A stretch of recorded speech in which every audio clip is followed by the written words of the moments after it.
Good morning. So we're doing Megillah Esther. Megillah Esther, we all know Megillah Esther. So why talk about Megillah Esther? It would be better to talk about one of the books that we don't know. But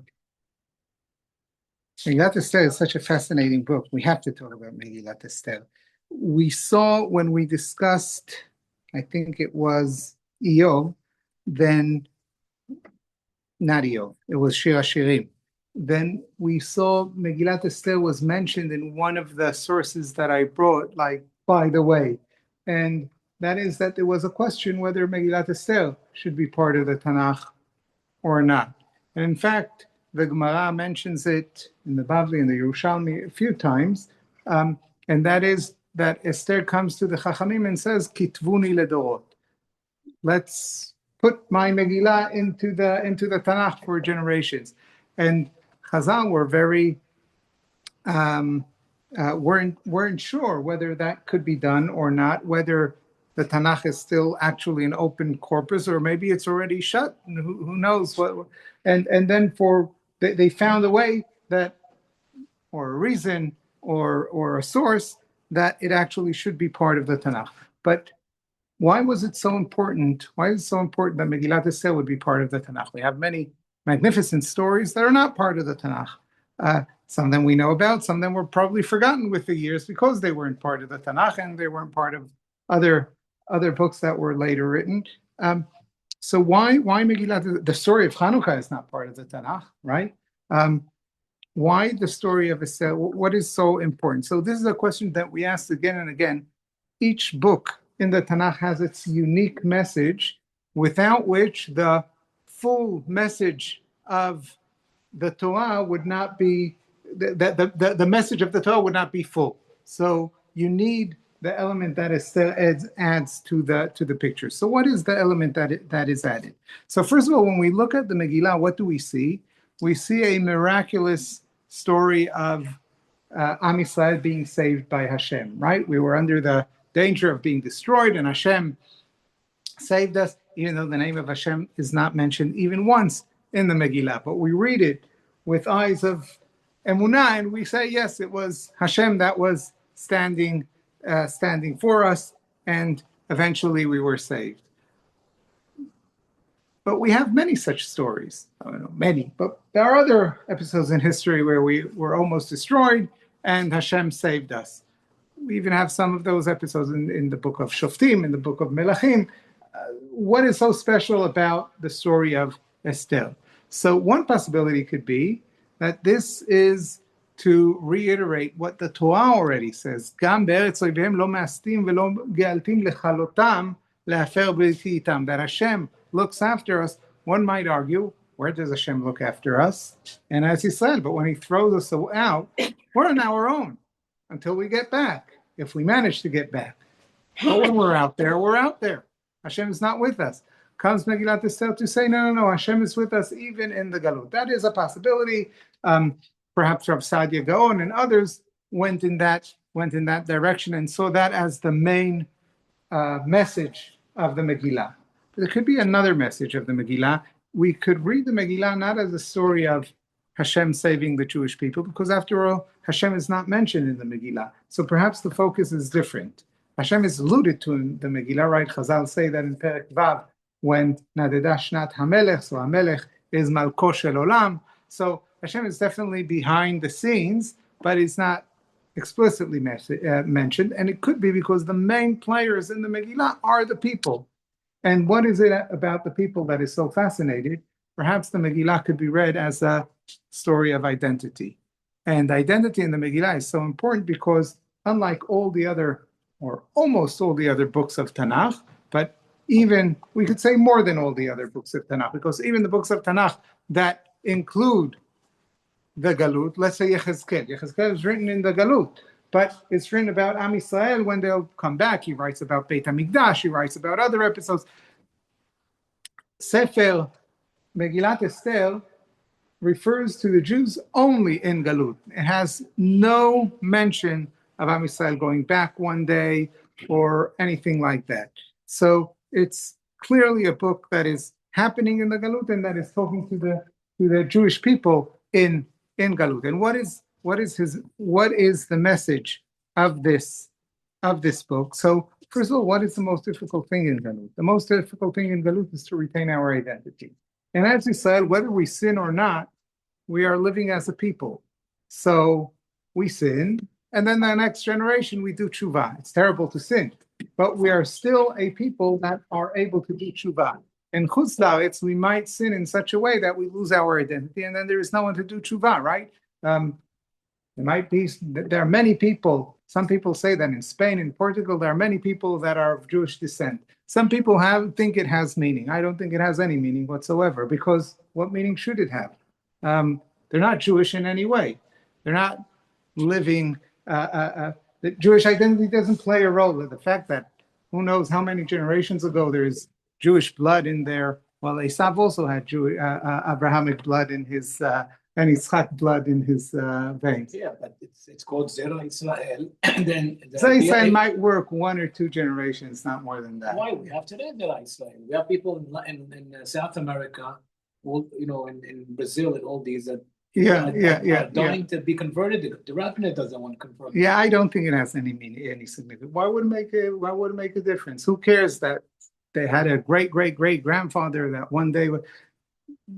If that's the madad, then probably most of the world has a great Jewish father somewhere. I don't think that's. Sorry, what? Yes. No, but okay. Now I don't say that descent plays no role. It might play a role where there are other factors, but where that's the only thing I don't know if it plays a role. Now there are like. Within 2 or 3 generations, it probably does play a role, because there is also usually a person has affinity to his identity when he's he remembers his grandfather, or stories about their great grandmother. There's still stories. It still plays some role, but it's 500 years ago. Like, why would it make a difference? Okay. Anyhow, the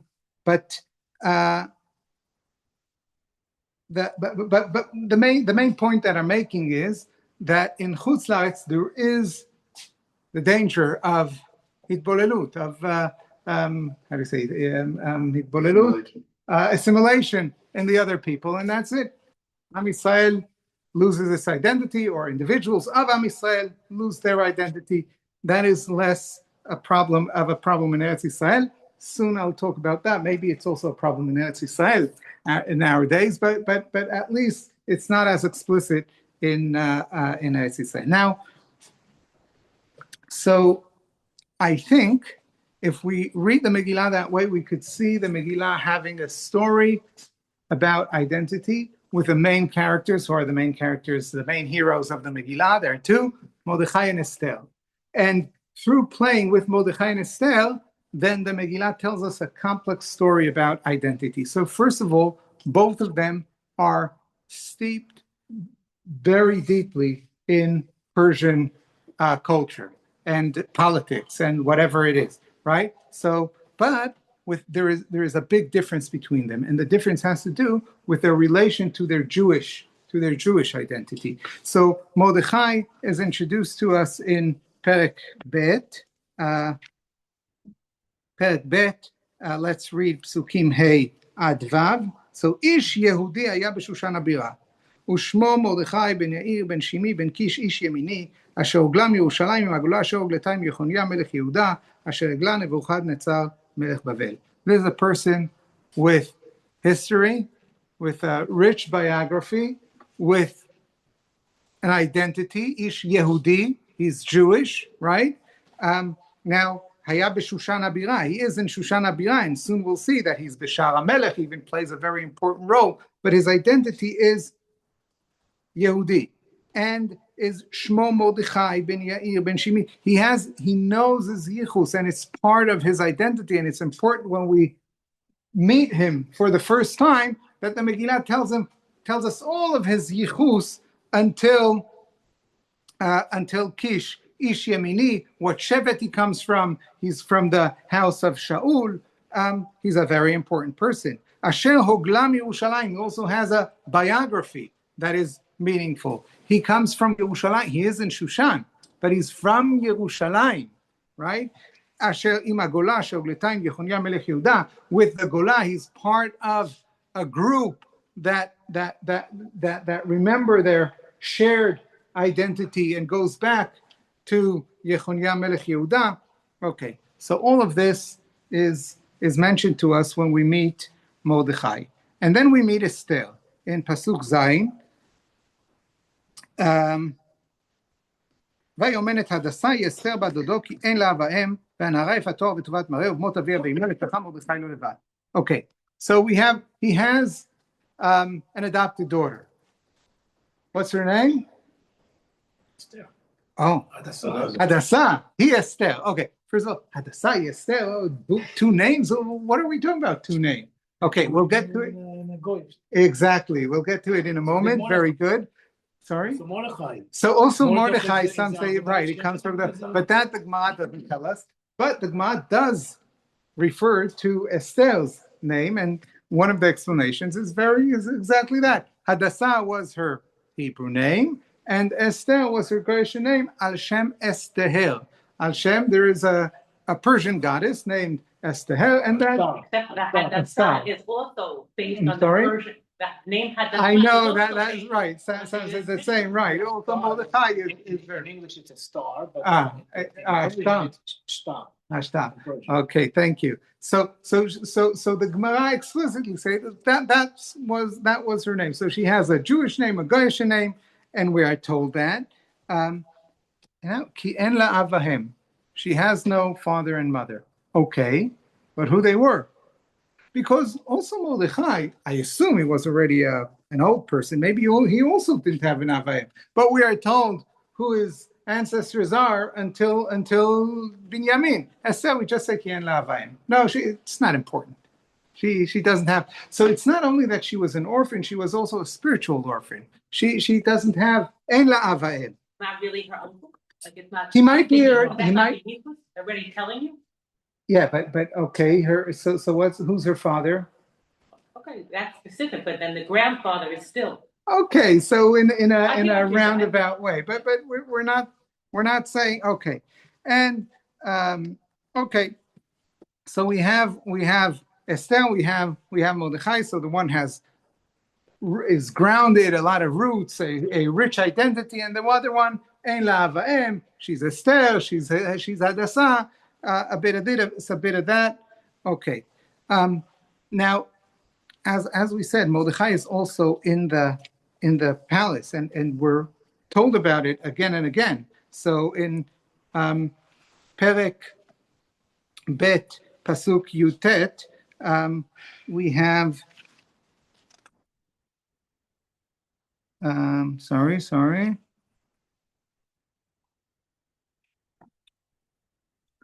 Mordechai Yoshev B'Shar HaMelech.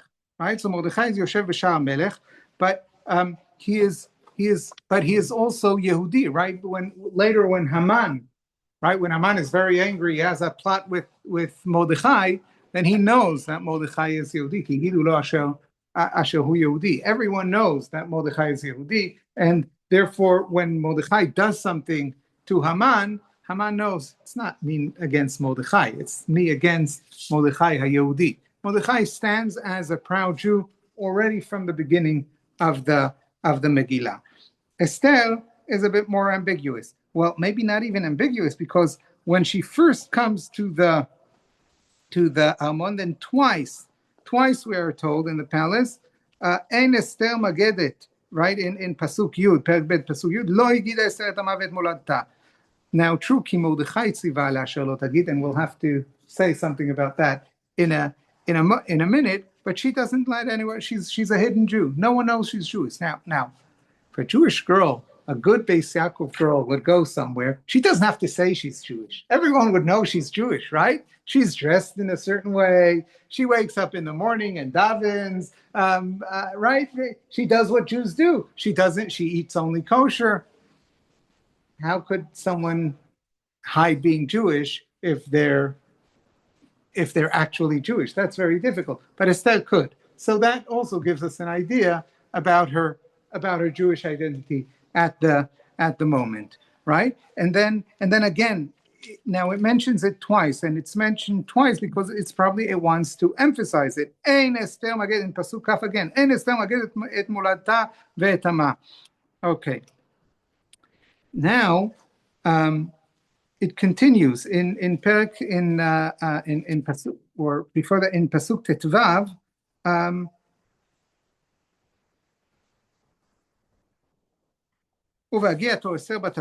Then it says that the women or the girls that are taken to the king, they could ask whatever they want, that if they need something special or anything like that. So she could ask for, I don't know, maybe kosher food, maybe things like that. No, לא.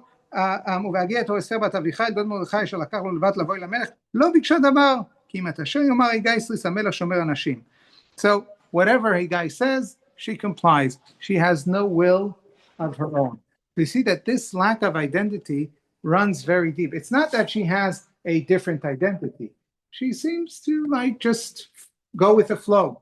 When she's with Mordechai, she does what Mordechai tells her. When she goes later to Haggai, she does what Haggai tells her. And this also tells us something very deep about identity. We could have in the Galut, we could have our children grow at home, and when they grow at home, they're good Jews. They go to Cheder, they go to Beis Yaakov, they go wherever they go, and they do what their parents tell them. But then all of a sudden, they're thrown out to a new environment. They go to college, they get work somewhere, and now all of a sudden, it's a different world. And as they went with the flow in their parents' homes, now they'll go with the flow with wherever they are. They don't have a strong, rooted, grounded identity that could hold them also when they're out of their immediate environment. And this is what we find with Esther. Maybe when she grew up in Mordechai's house, then she was a good Jewish girl, because that's what you do when you're in Mordechai's world. But it wasn't a deep, inherent identity. It was just that was the environment in which she lived. And that identity might hold when you're living in Eretz Israel, and it doesn't matter because you'll never find yourself outside. I'm not saying today. Today you might find you find yourself outside even in Eretz Israel, but in the ancient world maybe yes. So in Eretz Israel you're in Eretz Israel, but in the Galut it's not like that. You live at home, but then at a certain point you go outside, and out there it's not a Jewish world. So having just going with the flow is not enough. Individuals have to work very hard to have a strong identity. So this is perhaps what the Megillah is beginning to allude to in this already at the beginning. It's setting the stage with all the different demuyot. I just want to say it could be that going with the flow is the very opposite of being free, of being a ben chorin, right? A ben chorin is someone who stands on his or her own, right? A ben chorin, bat chorin. It's not by mistake that our chag, that in which we celebrate becoming an am, is the chag where we stood up to the nation amongst who we were, right? We said, no, we have our own will, we have our own identity, we have our own covenant with Hashem. Chag HaChirut, and Chag Ha is meaning the connection between Chirut and Zehut, freedom or liberty and identity is very strong. Meaning we stand on our own, we could have our identity. I think these are part of the things that play a role in this story of the Megillah. And then comes the heart of the story. Now, when we read the Megillah when we read it, because there are two stories here. What I'm saying here is not to take away from the Megillah the story of Am Yisrael's miraculous salvation. That's definitely part of the story. When we read the Megillah that way, then the heart of the Megillah is Perek Vav, right? That is where the twist comes, right? But if we read the Megillah as a story of identity, then the heart of the Megillah is actually Perek Daled. That is where Mordechai goes out, tears his clothes when there is the terrible decree of Haman, and he has this conversation with Esther. So מרדכי ידע את כל אשר נעשה, ויקרא מרדכי את בגדיו, וילבש שק ואפר, ויצא בתוך העיר, ויזעק זעקה גדולה ומרה. Right? So Mordechai is crying and mourning this terrible decree, and בכל מדינה ובדינה, מקום אשר דבר המלך ודתו מגיע, אבל גדול ליהודים וצום ובכי ומספד. There's a great mourning, everyone's fasting, crying, eulogizing or meaning talking again how terrible things are. Sak va'efer yutzal harabim. Many are just they wear sackcloth and put ashes on themselves, as to say we're in a terrible situation. And what is Esther's respond to that?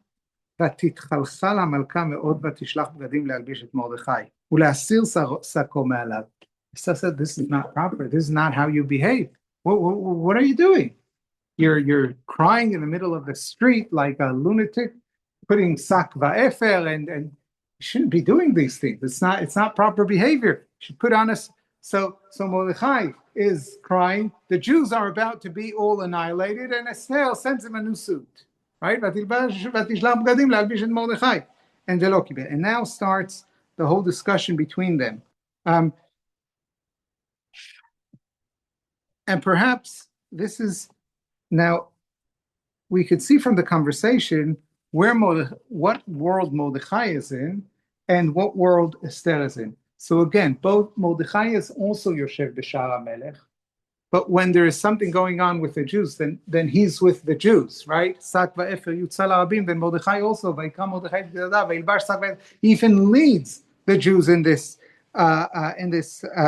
terrible situation. But Esther is in the Armon. She's in the palace. She feels part of the Persian Empire. And at this point, yes, there is a problem. It's not nice with now. It's not that Esther. So she was aware what's going on. Sorry? Who says that she was aware? So we'll see. So at the very beginning, we might say she wasn't aware, but then ויגד למרדכי את כל אשר קרה ואת פרשת הכסף אשר אמר המן לשקול. He tells the Hatach to tell Esther, and the Hatach goes and tells Esther, ואת פתשגן כתב הגד אשר ניתן בשושן להשמידם נתן לו. He shows him the actual document with that decree. And then he says, ולצוות עליה לבוא אל המלך להתחנן לו ולבקש מלפניו על המה. And now Mordechai orders Esther to come to the king and beg him to ask him for her people. Now, until this, what happened when Esther was with Mordechai? ואת מאמר מרדכי אסתר עושה. Up until now, Esther always went with the flow. When she grew up with Mordechai, כאשר הייתה באומנה איתו, when she was in his home, she would always do what he wants. Now she has a conflict. Just a minute. Mordechai, you want me to do this? You think this is the right thing? But just a minute. כל עבדי המלך, so she says, ותצווהו אל מרדכי, tell מרדכי, כל עבדי המלך והמדינות המלך יודעים, אשר כל איש ואישה אשר יבוא אל המלך אל החצר הפנימית אשר לא יקרא אחד דתו להעמיד לבד מאשר יושיב זו. She says, I cannot go against what everyone knows is the right thing to do. All of the servants of the king, all of the people of the king, everyone knows the law of the king. Meaning, where is she? What are the norms? What normative world does Esther live in? The Persian one. You don't behave in such a way. Oh, there is a whole way of approaching the king. I can't just go. I need to make an appointment, and it will take time. And Mordechai tells her, you don't understand. This is not a question of Persian. It's the Jews are in trouble now. You have to. And this is what he tells her, right? Al tedami benafshech lehimalet beit hamelech mikol haYehudim. This is the heart of this is probably the main sentence of the Megillah at this point, meaning lehimalet beit hamelech mikol haYehudim. You are Jewish. You cannot escape it. Don't think that because you are in Beit HaMelech, you are now not Jewish. You are al tedami b'nafshech lehimalet beit hamelech mikol haYehudim. From all of the Jews, don't think that you'd be the lucky one to, right? Ki macharesh tacharishi beit hazot. Because at this moment, when you have this this opportunity to save the Jews, and you won't, or at least to try, the Jews will be saved. Don't worry about that. But you, atu beit avich tovedu. Now, how does Mordechai know it? Maybe she'll live happily ever after. Mordechai is not talking about her dying. She won't die. But what kind of life would it be? Life of a person that has no identity, that has no honor, that doesn't know who they truly are. That's not life. At ubeit avich tovedu. Now, beit avich, my father already is dead. What do you mean beit avich? Beit avich is you, Mordechai, maybe. But it says, no, you and any remnants of your father's home, because you are a descendant of your father. If you are not Jewish anymore, then what your father lived for, what they stood for, the identity that they had, that would be gone. Meaning you are losing yourself. You're not losing the Jewish people. The Jewish people will find a way. Hashem will save. Mordechai doesn't talk here about Hashem, but obviously, right? Hashem will save the Jewish people. But you will be gone. And this is the second part of the. We have to read carefully each and every word here. Esther sees herself. It's not that Esther sees, I have nothing to do with the Jews. No, she's not. She doesn't hate her Jewish heritage. She maybe even she's very, maybe in her own way, she thinks it's wonderful and she's proud of it in a way. But it's not her main identity. Her main identity is Beit HaMelech. I'm a Persian, right? The Persian culture is the main thing, and that is where I live. And, right, there are Italian Americans, and there are Jewish Americans, and there are, Madians Persians, and there are Jewish Persians, and I'm a Jewish Persian, but I'm a Persian. That's who I am. I don't have a dual, how do you say, dual identity. No, but like when loyalty. Yes, I don't have a dual loyalty that I'm loyal both to. No, I'm loyal to the Persian Empire. There is no problem. Oh, there is this country that used to be Judea that was destroyed. That's where I come from. It's a wonderful, rich history. But okay, it informs me a bit about who I am in some cultural way, perhaps.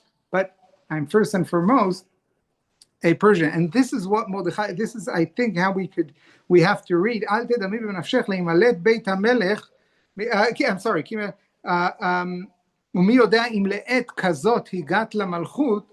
So Mordechai says, it's nice that you were Higat LaMalchut. It's okay. You are Beit HaMelech. It is okay. But the question is, what is your main identity? Is Beit HaMalchut your identity? And then when there's a clash between Beit HaMalchut and the Yehudim, then you're with Beit HaMalchut? Or do you understand, I'm in Beit HaMalchut, but that serves my main part of my main identity is a Yehudim. And I do have dual loyalty. Or maybe my main loyalty is to the Yehudim. And here comes, this is where the moment of, how do we say, mahapach, of the twist, the switch, the great switch happens. So again, as I said, in the Megillah, if we read the Megillah as a story of the salvation, then it's in Perek Vav, the Laila Unadida. Now, if we read it as a story of identity, then this is ותאמר אסתר להשיב אל מרדכי, לך כנוס את כל היהודים הנמצאים בשושן, וצומו עלי ואל תאכלו ואל תשתו 3 ימים, גם אני ונערותי אצום, כן ובכן אבוא אל המלך אשר לא כדת, וכאשר עבדתי. Now here, this is the great switch. Here all of a sudden Esther realizes, no, I'm first and foremost, I am Jewish. And if I am killed for standing up for the Jews, well, that's what I'm here for. כאשר עבדתי. And he said, Lech knos et kol haYehudim. I'm not going to stand as just someone who's helping the Jews. I'm standing as a Jew.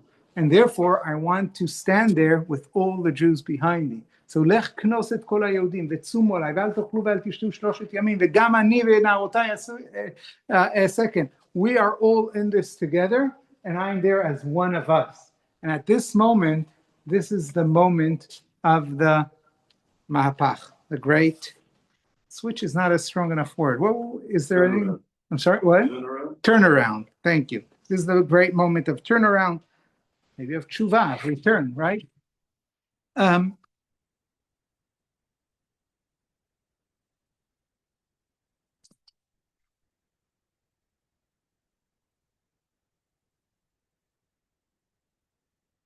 So from Ein Esther magedet et ama ve'et moladta, we now got to Lech knos et kol haYehudim v'tzumu alai. From a moment of not telling where she comes from, now she is very well within the Jews, and they're fasting, and we're all fasting, and I'm going as a Jew to stand in front of Achashverosh. But now this very turnaround brings about a very radical change. And that radical change is it's a few words in the Megillah, but if we are sensitive, we will notice something that happens now. Up until this moment, Esther was basically followed orders, right? Mainly the orders of Mordechai, right? Now she gives. Now Mordechai, and that right? So in we read a few times Kasher Tziva Alea Mordechai, right? But now in Pasuk in Perek Dalet Pasuk Yud Zayin, Vayavo Mordechai vayas kechol asher tzivta alav Esther.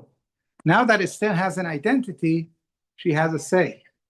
Now she is a man de'amar. She's a person. Until now, she just went with the flow. And a person that goes with the flow, no one listens to because she has nothing to say.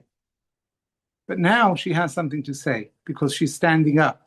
She now becomes a someone. You never learned this as a woman. This is always emphasized. This is the feminist, the Vashti not listening to Ahasuerus, and Esther finally finding her voice time after time. So I don't know. I wouldn't read this necessarily as a feminist read, but as a they take it. yeah. But I think as a person, she could have been a man that would go with the flow. She would be a nobody, and and it doesn't matter, right? But she's a person. Now she's someone that commands, that people listen to. Even Mordechai, her stepfather, listens to her now because she stands. She's a someone. She's a someone, and that is the great turnaround in the Megillah. Now, I think an important story of the Megillah is, again, we said the Megillah is how to live in Chutz La'aretz. At no point we see someone living in a it might not even been a possibility to live in a ghetto, because we're living amongst the other people, right? When they go, you remember what Yirmiyahu says, that התפללו בעד העיר ושאלו את שלומה כי בשלום העיר הזה יהיה לכם שלום, right? He tells those that go לגולה, daven for the city that you're going to be in, and work hard that this city would be in peace, because when the city you live in will be in peace, then you will be in peace. Meaning, be patriots, but Jewish patriots, meaning you're part of the culture there, but don't forget that you're Jewish at the end of the day. And that is something that was almost forgotten. And here it comes back. Esther remains. She's within the Persian palace, but she's Jewish, and she remembers who she is and where she comes from and who she stands with.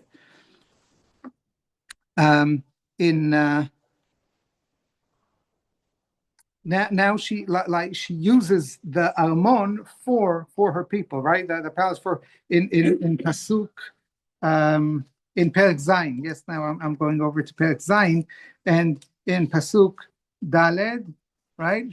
So she no, is it Pasuk Daled? Maybe you Daled. No. Just a minute.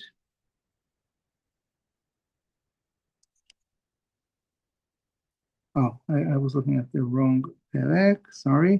כי נמכר בפרק ז' פסוק ד', כי נמכרנו אני ועמי, להשמיד, להרוג ולאבד, ואילו לעבדים ולשפחות, כי נמכרנו אני ועמי, me and my people. She now stands with the Jewish people. It's made very, very strong, and that's the way she also speaks to Achashverosh. כי נמכרנו אני ועמי, me and my people. Now she could have said, no, it's not me. I'm here. I'm the queen. So of course I'm not within this. But my people are in trouble. I'm talking about them. No, it's ani ve'ami. I'm part of it. Nimkanu ani ve'ami. Now I want to end with the most surprising thing. Now we read the Megillah, and we might think it's a story about a little Jewish girl who didn't have or forgot her roots, or maybe didn't know exactly where she stands, and now she found herself, and everything is wonderful. It's all about Esther. It's about the Jewish people. And we see that through the Megillah as well, because the story starts with introducing the Jewish people. Chazal tell us why, right, the Talmidim of Rabbi Shimon Bar Yochai asked him, משום מה נתחייבו ישראל שבאותו הדור כליה, and he says שנהנו מסעודתו של אותו רשע. They were too much in the Persian culture that when there was this party, and we could only imagine what a party it was. Yes, when you bring Vashti to dance naked in front of the people, we could just imagine what kind of party it was. And we have the Jews going and being there. So they had glatt kosher, right? Because it said Achashverosh was a great liberal. Unlike the Babylonians before, the Persian Empire, the Persians were true liberals in our terms today. We would refer to them as liberals. They allowed the people to retain their religions, their laws, their everything. As long as they're loyal to the kingdom and they pay their taxes, we don't care what they. Unlike Nebuchadnezzar, that would exile them and make sure they forget their identity, and right. No, Persians were okay. That's why Cyrus, at a certain point, right, says, "Everyone, go back, build your Beit Hamikdash. Everything is fine. You're loyal to me. I'll let you do whatever you want." So they're true liberals. And in the Seudah itself, how do we know that? Lasot kiltzon ish v'ish, right? He gives each person to eat, to drink, whatever they want, however they want. So I'm sure that the Jews that sat in the Mishteh of Achashverosh, they probably got their beautiful harmolis meals. I don't know what in England they're called harmolis. I don't know what they would be in. It's like a kosher meal that comes. We call it the airplane. Yeah, airplane package. Oh, airplane. No, but this is but the harmolis, you could sometimes, like if you go to the Queen, to a banquet, you could get like a really they'll match whatever you're serving. Sorry, what? I was there and had one of these meals. They ring up the restaurant and ask them what colors your crockery. You can match it. Wow. Yeah. So it goes that you were in a banquet with the Queen. No, it was not with the Queen. It was. I was invited out for a kosher meal in a non-kosher restaurant. Oh, okay. Oh, so they, yes, yeah. Yeah. So anyhow, so I'm sure they had kosher food, but that wasn't it. It wasn't just the kosher food that was the problem. It was the whole culture. It was sitting with people with a terrible culture and whatever they do and how they do it. It's terrible. And says Rabbi Shimon, basically the Jews forgot that they're Jews. They did everything with the non-Jews. And to this,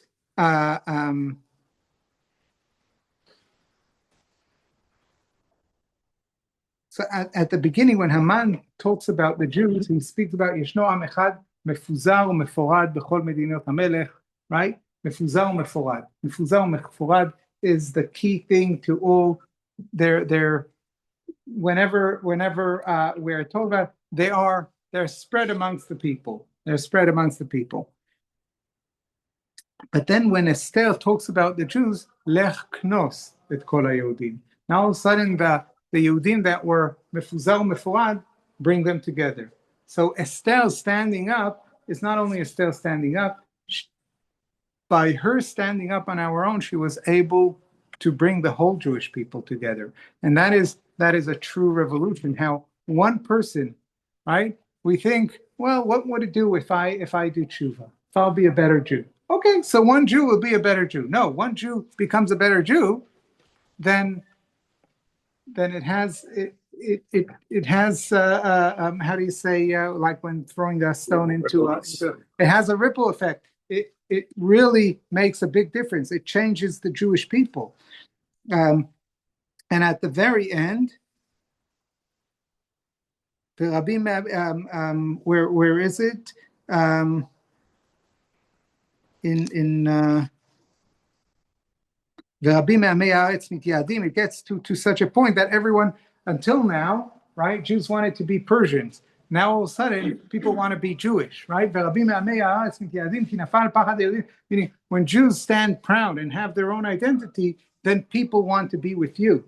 And that is the big change. It's not only. So maybe the whole thing in the beginning that Ein Esther Omer Malad, it's talking about all the Jews. No one talked about themselves being Jews. Right.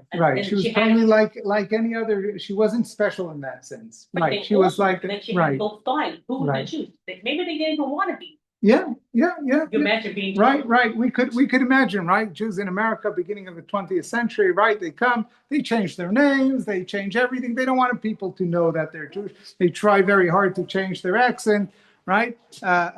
They go to the Catskills and they tell them, I want my bacon to be boined, right? I like it boined. But everyone knows that they're Jewish, right? But they try to be like really, to be, sometimes it works, sometimes it doesn't. But now they,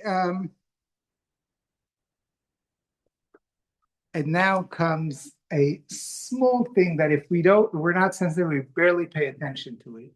But that, I think, really seals the whole story of the Megillah. Do you remember how Esther was introduced at the beginning of the Megillah? Ein la avaim, right?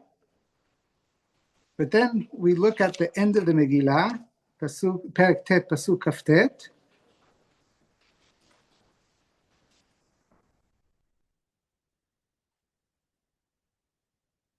ותכתוב אסתר המלכה בת אביחיל, ומרדכי היהודי. Wow, all of a sudden she has a father. So at the beginning of the Megillah, Ein la avaim, she's nobody. She comes from nowhere, she's going nowhere. Now all of a sudden she's Esther HaMelech. She found her father. At uveit avich tovedu, now came the opposite. Now she has a father. And I think by putting that small detail into the Megillah basically tells us the whole story. Esther starts without a father and a mother, with someone that is no one, compared to Mordechai that has his whole yichus. Now Esther bat Avichai. Now Avichai, now we know to do the rest of the, Avichai is Mordechai's brother. Now we could do the rest of the yichus up to Ish Yemini, etc. But now all of a sudden she's a somebody. And I think that summarizes the whole story of the Megillah. Now, I said that the story of the Megillah is for the Galut, where Am Yisrael is in the Galut. I think nowadays, we're in Eretz Yisrael, that's true, but we're still to a very large extent, we are part of a culture which is not Jewish, whether it's the secular culture in Israel, or whether it is the Western culture that we're all part of in one way or another. And we don't feel alienated altogether to that culture. We're so much a part of the way we describe ourselves. We describe ourselves in Western and modern terms. But the question is, at the end of the day, what are we first? Are we Mordechai or Esther? At the end of the Megillah, we have our yichus. We know where we come from. We know what we stand for. We know who we stand with. Or, chas v'chalila, are we like Esther at the beginning of the Megillah, like the Jewish people, mefuzal mefurad? We go with the flow. It's not so clear. Okay, we're Jewish. It's nice, but we're first and foremost, we have another culture. So I think that message, the message of the Megillah, is true not only to the time of the Megillah, and not only for Am Yisrael throughout the Galut, but also for Am Yisrael today in Eretz Israel for us. And I think that's probably what Chazal mean when they said that Esther comes to Chazal and she says, Kitvuni ledorot, my message is for Dorot. So that's the message of Esther. Yom Tov, good day. Bye-bye.